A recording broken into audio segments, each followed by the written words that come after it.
What's up? Hey guys, today we have more spoilers for Commander 2017. And if you're wondering why I'm sounding like this, apparently some of you think I'm on downers. So let's get on to this here. Looks like we have some new curse cards here. We have Curse of Vitality, 3 mana there, Enchanted Player, and whenever Enchanted Player is attacked, you gain 2 life, and each opponent attacking that player does the same. Basically, these all just dick over the same player. Curse of Verbosity, 3 mana in blue here. Whenever Enchanted Player is attacked, draw a card. Each opponent attacking that player does the same. Big whoop, that's what blue does. Haha. Curse of Disturbance, 3 mana in black. Enchanted Player, whenever Enchanted Player is attacked, you get to create a 2/2 black zombie creature token. Each opponent attacking that player does the same. Whoop-de-doo. Curse of Opulence, 1 red mana for whenever Enchanted Player is attacked, create a colorless artifact token named Gold. It has sacrificed this artifact, add 1 mana of any color to your mana pool.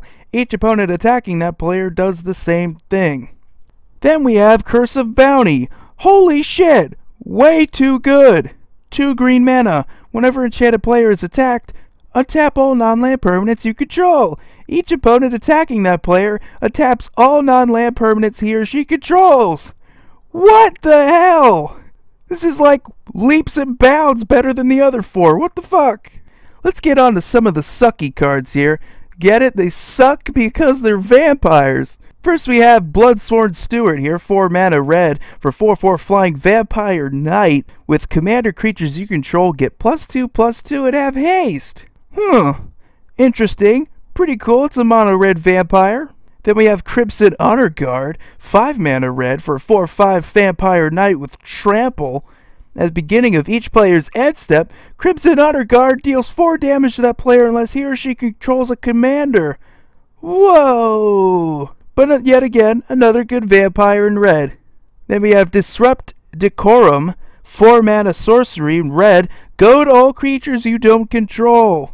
If you ever wanted to dick over everybody else, force them to attack each other. They can't attack you. That's hilarious. I love this card. Absolutely brilliant for red. Then we have Kindred Charge here, a 6 mana sorcery red, with choose a creature type. For each creature you control of the chosen type, create a token that's a copy of that creature. Those tokens gain haste. Exile them at the beginning of the next end step. Pretty much what red does really well. Create a ton of tokens that with haste that can attack. But you do have to exile them at the end step, so yeah, pretty good aggressiveness. Then you have New Blood, a 4 mana sorcery with Olivia Voldare in there. As an additional cost to cast New Blood, tap an untapped vampire you control.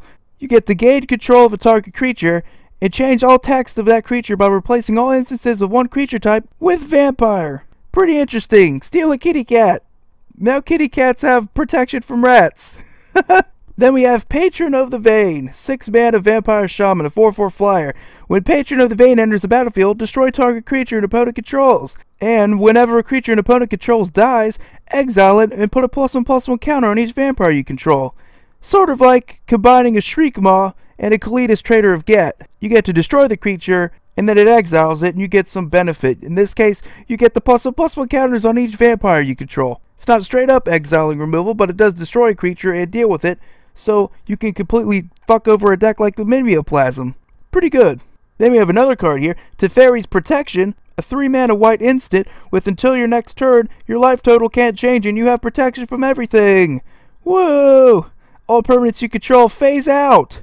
And then you have to exile Teferi's Protection. So phase basically just makes it to where creatures don't exist. And they phase back in during your next untap step, right before it. So that's really fucking cool. Hey, do you love dirtling? I love dirtling. Put this in a Loro and you get to dirtle for days. Love it. Now we get on to some of the coolest fucking vampires. Oh my god, they're awesome. Let's start off here with Lycia, Sanguine Tribune. 8 mana Mardu vampire soldier, a 4/4.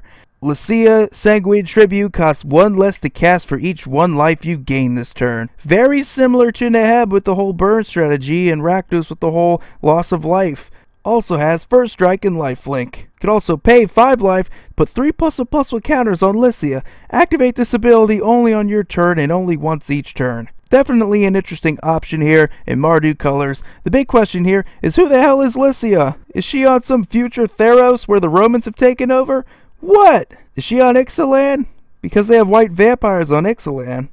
Who knows? Then we get this other cool son of a bitch here. Mathis Fiend Seeker. 3 mana Mardu colors for a 3/3 Menace Vampire. With at the beginning of your end step, put a bounty counter on target creature it opponent controls. For as long as that creature has a bounty counter on it, it has, when this creature dies, each opponent draws a card and gains 2 life. Absolutely fell in love with this. Brilliant card design, Wizards. Absolutely love it. Super political. Definitely makes it to where you get the most benefit off of it. If you wait with your removal spells, anything you have, negotiate with other players, and you get a huge return. Absolutely love it. Then we get the one guy we all knew we were going to get here, Edgar Markov, Papa Markov. 6 mana Mardu here for a 4/4 legendary Vampire Knight. With Eminence, whenever you cast another vampire spell, if Edgar Markov is in the command zone or on the battlefield, you get to create a 1/1 black vampire creature token. He also has First Strike and Haste, and whenever Edgar Markov attacks, you get to put a +1/+1 counter on each vampire you control. Absolutely brilliant. Synergizes with so many fucking cool vampires, man. Definitely awesome. You get 1/1 tokens. Well, there's a ton of synergies with tribals that give anthem effects and all that, so that's really cool. And you also have First Strike and Haste. It's going to block for you all day. It's going to attack for you all day. Absolutely love it. Whenever he attacks, you get a +1/+1 counter on each vampire you control. Each vampire. He can put a +1/+1 counter on himself. That is brilliant. So anyway, guys, that was the current spoilers for today. Let me know if you enjoyed them. Let me know if you hated the way I sounded this whole fucking video so I can stop. It was miserable. Void here signing off. Have a wonderful day.